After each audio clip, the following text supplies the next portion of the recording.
Hello friends, how are you? I am your friend Kiran Deshpande. Friends, आज आपण will have हे सहाय्यकारी क्रियापद कुठे वापरतात हा भाग शिकूया.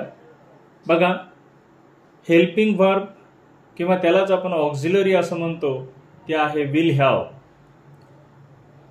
मराठीमधून विल हॅवचा अर्थ असेल असा होतो. म्हणजे काय, तर क्रिया पूर्ण झाली असेल या अर्थाने असेल असा त्याचा अर्थ होतो. टाईप टू हॅव चे भविष्यकाळाचे रूप आहे. म्हणजे विल हॅव हे टू हॅव चे भविष्यकाळाचे रूप आहे. कोणत्या काळात वापरतात, तर विल हॅव हे पूर्ण भविष्य काळात अर्थात परफेक्ट फ्युचर टेन्स मध्ये वापरतात. भविष्य काळ आहे, परंतु कसा आहे तो पूर्ण भविष्य काळ आहे, म्हणून त्याला परफेक्ट फ्युचर टेन्स असं म्हणतात.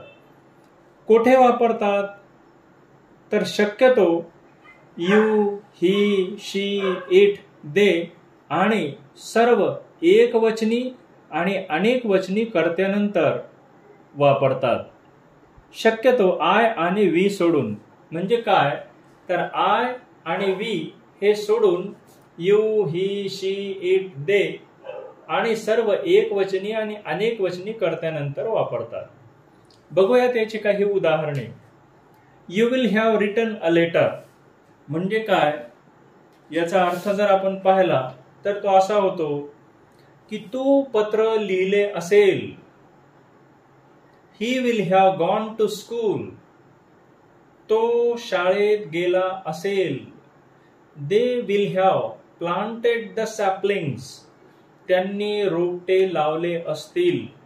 मित्रांनो, विल हॅव हे जर तुम्हाला कुठं वापरायचं हे कळालं असेल तर तुम्ही अगदी सहजरित्या काही वाक्यरचना खूप छान पद्धतीने करू शकता.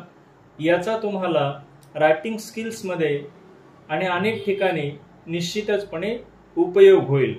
रायटिंग स्किलमध्ये वेगवेगळ्या प्रकारची तुम्हाला पत्र, स्टोरी, डायलॉग्स हे सगळं लिहायचं असतं.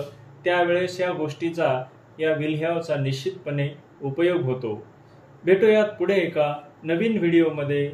थँक्यू.